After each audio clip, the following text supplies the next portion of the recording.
আসসালামু আলাইকুম প্রিয় দর্শক, আশা করি সবাই ভালো আছেন। আজ আমি নিয়ে এসেছি চিত্তচিরে চৈত্র মাস গল্পের তৃতীয় পর্ব। লেখনীতে মমসা আর আমি কণ্ঠে মৌন। দুপুর গড়িয়ে বিকেল হলো, বিকেল গড়িয়ে সন্ধ্যা। বাড়ির পরিবেশটা খানিকটা থমথমে, যে যার মতো নিজেদের ঘরে আছেন। অন্যান্য দিনের মতো হইচই নেই, হাসি তামাশা নেই। আকাশ যখন কমলা রং ছেড়ে কালো রঙে নিমজ্জিত হলো, ছাদ থেকে ভেসে এলো তখন গিটারের টুংটাং শব্দ। চিত্রার বয়সন্ধি মনের মন খারাপের আবাসটা হাওয়ায় মিলিয়ে গেল হুট করে। গিটার তো বাহার ভাই মাঝরাতে বাজায়, তাও মাঝে মাঝে। আজ এমন একটা দিনে এমন সময় গিটার বাজাচ্ছেন যে?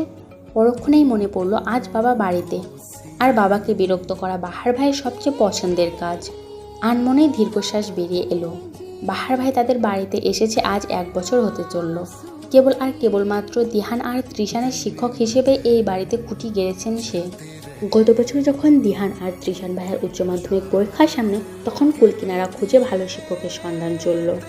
তৎপর একদিন হুট করে বড় চাচা বাহার ভাইয়াকে নিয়ে এলেন।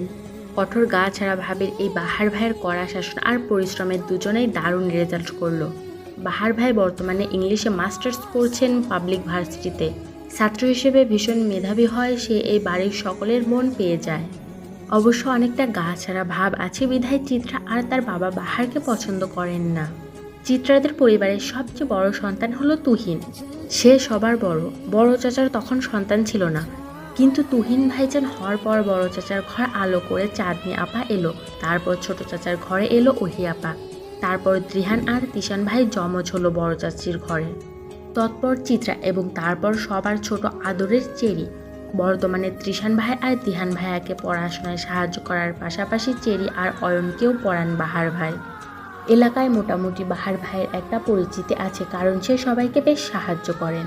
নানান রকম কথা ভাবতে ভাবতে ছাদের দিকে পা বাড়ালো চিত্রা। বাহার ভাই তো আজ দুপুরে খায়নি, এখন খাবেন কিনা জিজ্ঞেস করতেই ছাদের দিকে পা বাড়ালো। ছাদের চিলে কোঠার ঘরেই বাহার ভাই থাকেন। থাকার খরচ না দিলেও খাবার খরচ বাহার ভাই দেন। তার একটা কথা, অন্যের থালে খেয়ে খোটা কামাতে পারবেন না। ছাদের দরজার সামনে আসতেই অস্বচ্ছ গিটারের শব্দটা তুমুল হলো। বাহার ভাইয়ের গলা ছেড়ে গানের শব্দ এলো। রক্তের সাথে মানুষগুলি করে বেইমানি, স্বার্থের কারণে মানুষ হয় হারামি, আবার চলার পথে সুখ দুঃখে পর আপন হয়, আমি শুধু আমার আপন কথা মিথ্যা নয়। চিত্রা মনোযোগ দিয়ে তাকালো মানুষটার দিকে। হাঁটু অবধি প্যান্ট পরা, ফুটপাতের খুব সস্তার একটা ছায় রাঙা পাতলা টি শার্ট গায়ে, চুলগুলো এলোমেলোর সাথে সিক্ত, বোধহয় গোছল করেছে। মানুষটার বেলা অবেলায় উদ্ভট কাজ করার শখ। তন্মধ্যেই গান থামিয়ে সিগারেট ধরালো বাহার। পরিবেশ তখন নিশ্চুপ প্রায়। এর মাঝেই ধপধপ পা ফেলে কে যেন ছাদের দিকে আসছে মনে হতেই দরজার আড়ালে লুকোলো চিত্রা। ভেবেছিল মা চাচির মধ্যে কেউ এসেছে, কিন্তু চিত্রাকে অবাক করে দিয়ে ওহি হাজির হলো। হাতে তার ঢেকে রাখা থালা। চিত্রা ফ্যাল ফ্যাল নয়নে তাকিয়ে রইল। ওহি আপা কিনা খাবার এনেছে। 1 গ্লাস পানি খায় না যে সে নাকি আজকাল বাহারের জন্য খাবার আনছে।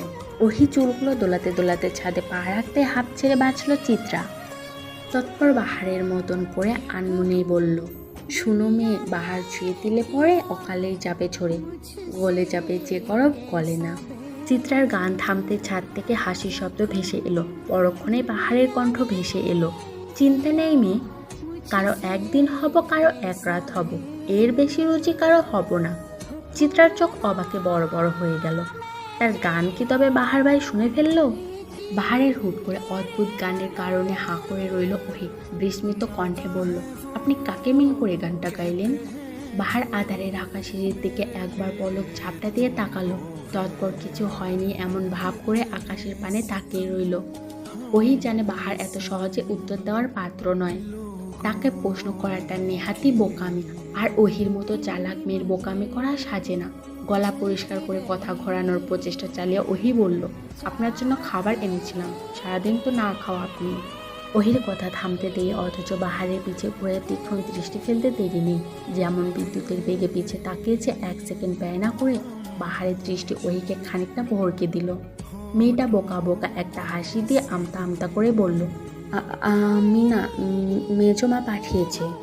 বাহার ওহিকে পা থেকে মাথা অবধি একবার পরখ করলো। তৎপর ঠোঁটের ভাঁজে থাকা সিগারেটটার মাঝে দুটো টান দিয়ে ধোঁয়া উড়িয়ে দিল আকাশে। খুব গম্ভীর কণ্ঠে বলল, মিথ্যা কেন বলেছিলে? তোমাকে তো মহিন কিছু করেনি। ওহির স্থির হাত দুটো কেঁপে উঠল। সে কাপা হাতে খাবারের প্লেটটা ধরে রেখে আছে বহু কষ্টে। বাহার কাপা হাতের দিকে দৃষ্টি দিল, তৎপর কণ্ঠ সামান্য উঁচু করে আধারে নিম্নচিত সিঁড়ির পানে তাকিয়ে হাঁক ছাড়ল, এই মেয়ে, এখানে আসো তো একটু। চিত্রা এতক্ষণ সব কিছুই আড়ালে দাঁড়িয়ে শুনছিল। আকস্মিক ডাকে সে ভীত হলো। ধরা পড়ে যাওয়ার লজ্জাও পেল, তবুও সে জায়গা থেকে 1 ইঞ্চিও নড়ল না। বাহার অধৈর্য হলো, বিরক্তিও হলো কিঞ্চিত। সম্পূর্ণ ঘটনায় বোকা বনে রইল ওহি। বাহার ওহির কথায় তেমন পাত্তা দিল বলে মনে হলো না। কণ্ঠের জোর বাড়ালো, বিরক্তিতে সহিত অধৈর্য কণ্ঠে বলল, রঙ্গনফুল কানে গুজে রাখা রঙ্গনা, তোমাকেই বলছি এখানে আসো। চিত্রা এবার শিওর হলো বাহার তাকেই ডাকছে। ইস, এমন লুকিয়ে কথা শুনতে গিয়ে ধরা পড়ে যাওয়ার মতো লজ্জা যেন আর হয় না। এখানে বেশিক্ষণ দাঁড়িয়ে থাকলে লজ্জার পাল্লা বাড়বে বই কমবে না, তা চিত্রার বেশ জানা আছে। তাই ধীর পায়ে দরজা পেরিয়ে ওহিদের কাছে গিয়ে দাঁড়ালো। ওহি অবাক হলো চিত্রাকে দেখে। সে যে এখানে মোটেও চিত্রাকে আশা করেনি সে কথা ছুঁয়ে গেল তার মুখ চোখ জুড়ে। ফ্যাল ফ্যাল নয়নে চিত্রার পানে তাকিয়ে আকাশ সমান বিস্ময় নিয়ে প্রশ্ন ছুড়ল, তুই এখানে? লজ্জায় চঞ্চল চিত্রা খানিকটা নেতিয়ে গেল। মুখটা ছাদের খড়খড়ে ছাইরাঙ্গা উঁচু নিচু ফ্লোরে নিবদ্ধ করে ধীর কণ্ঠে বলল, আমি তো বাহার ভাইয়ের কাছে এসেছিলাম, সে খাবে কিনা জিজ্ঞেস করতে। ছোট চাচিই তো পাঠালো। ওহি ভ্রু কুচকে কেমন দৃষ্টিতে যেন কতক্ষণ তাকালো চিত্রার দিকে। তৎপর ঘাড় অবধি চুলগুলো বাতাসে উড়িয়ে গা ছাড়া ভাবে বলল, অথচ আম্মু বিকেলে চাঁদনি আপাকে নিয়ে চেক আপ করতে গেছে। আমি যতটুকু জানি সে এখনো ফেরেনি। তাহলে একই তো লুকিয়ে এসে ধরা পড়ে গিয়েছে, তার উপর মিথ্যাটাও যুক্তিহীন হয়ে যাওয়ায় লজ্জায় মাথা নত করতে করতে চিবুক ঠেকলো গলদেশে। ওহি হাসলো, প্রায় খোঁচা মেরেই বলল, সব ধরনের খারাপ অভ্যাস তোর আয়ত্তে ছিল, এখন কি আড়ে পেতে কথা শোনার অভ্যাসটাও রপ্ত করতে চাচ্ছিস? সবটা সহ্য করতে পারলেও ওহি আবার খোঁচাটা সহ্য করতে পারলো না চিত্রা। চোখ টুইটুম্বুর হয়ে দেখা দিল অশ্রুর স্রোত। ঠোঁট কাঁপিয়ে কিছু বলার আগেই বাহারের রাশভারী কণ্ঠ ভেসে এলো, ঝগড়া করার হলে তোমরা নিচে গিয়ে ঝগড়া করতে পারো, বিনা কারণে একমাত্র মহিলা জাতি বোধহয় এত কথা খরচ করতে পারে। কথা কাটাকাটি থেমে গেল, চুপ হলো প্রকৃতি। চিত্রার নাক টেনে গিলে ফেললো কান্না। বাহার এবার চিত্রার দিকে তাকালো, স্বাভাবিক কণ্ঠে বলল, চেরির মতো বাচ্চা মেয়ের সাথে খারাপ ঘটনা ঘটেছে, অথচ তুমি সেটা জেনেও কিভাবে হজম করলে, অদ্ভুত। চিত্রা থতমত খেয়ে গেল। বাহার ভাই অব্দি কথা কিভাবে এলো? তাহলে কি চেরিই বলেছে? চেরি না বললে ওহি আপাও বা জানলো কিভাবে? সবটা তাহলে চেরির কাজ। ভাবনার মাঝে বাহারের ছোটখাটো একটা রামধমক ভেসে এলো, কেন বলনি চেরির ঘটনা? কৌশিক ধমকে দুজনে কেঁপে উঠল। চিত্রার আকাশ পাতাল উজাড় করে মন খারাপ হলেও সে প্রকাশ করলো না, বরং মাথা নত করেই বলল, আমি ভেবেছিলাম পরে আলাদা করে বলবো। এতটুকু একটা বাচ্চা মেয়ে যদি এসবের শিকার হয় তাহলে মেয়েটার কত খারাপ সময় যায়। আর যদি সে সময়ে সমাজের মানুষ তিলকে তাল বানায় তাহলে বাচ্চাটার উপর দিয়ে কী যাবে ভেবেছেন? এই জন্যই আমি বলিনি। এবার বাহার দ্বিতীয় প্রশ্নটা ছুড়ল ওহির উদ্দেশ্যে, তুমি কেন মিথ্যা বলেছ? নিশ্চয়ই চিত্রার বলা কারণটার জন্য, তাই না? ওহি মাথা উপর নিচ করে সম্মতি প্রদান করলো। বাহার তপ্ত একটা শ্বাস ফেলে ঘুরে ছাদের কার্নিশ ঘেঁষে দাঁড়ালো। অথচ বয়সন্তী চিত্রা তখন মনের ভেতরে অবাকের সাম্রাজ্য নিয়ে অর্থ চলে প্রায় ডুবন্ত অবস্থায়। বাহার ভাই আর ওহি আপা অব্দি খবরটা কিভাবে গেল না জানা অবধি যেন মাথা ঠান্ডা হবে না। মনের এই তুমুল উত্তেজনা নিয়ে আড়ষ্ট কণ্ঠে প্রশ্ন তুলল চিত্রা, আপনারা সবটা জানলেন কিভাবে বাহার ভাই? বাহার উত্তর দেয় না, মনের সুখে গিটার টুংটাং সুর তোলে। লোকটা যেন সব কিছু নিজের মন মর্জি মতো চালাবে। তার যখন বলতে ইচ্ছা হবে বলবে, শুনতে ইচ্ছে হলে শুনবে, কিন্তু কারো কথায় তার নিয়মে কিঞ্চিত অবহেলাও করে না। ওহি কতক্ষণ চিত্রার উৎকণ্ঠা মাখানো মুখের উপর চোখ বুলিয়ে অন্যদিকে তাকিয়ে মুখ ফুলিয়ে বলল, তুই চলে আসার পর চেয়ে আমার সাথে ভয়ে সেটেছিল। প্রাণোচ্ছল মেয়েটার এমন কাণ্ড দেখে অনেক অবাক হই। তারপর এক কিনারে নিয়ে বাচ্চাটাকে জোর করে জিজ্ঞেস করতেই সব অকপটে বলে দেয়।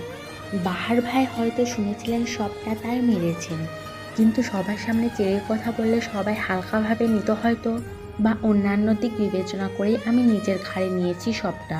চিত্রা মনোযোগ দিয়ে সবটা শুনলো। ওহি আপার প্রতি ভালোবাসাটা আরেকটু বেড়ে গেল।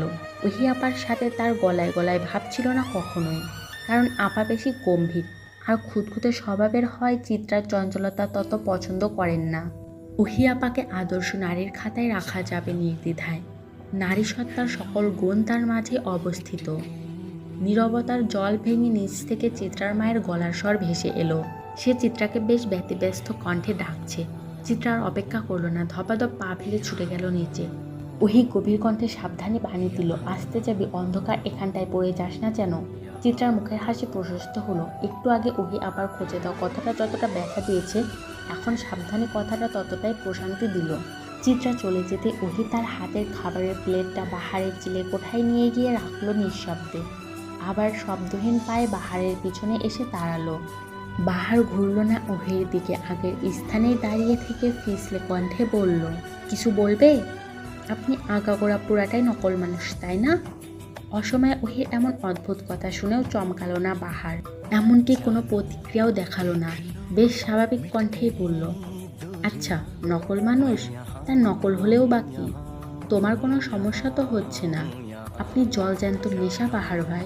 চিত্রার টিনেজার, আবেগের বয়স ওর, দুনিয়া রঙিন ওর, কিন্তু আমি, আমার মতো মেয়েকেও আপনি ঠিক থাকতে দিচ্ছেন বাহার ভাই?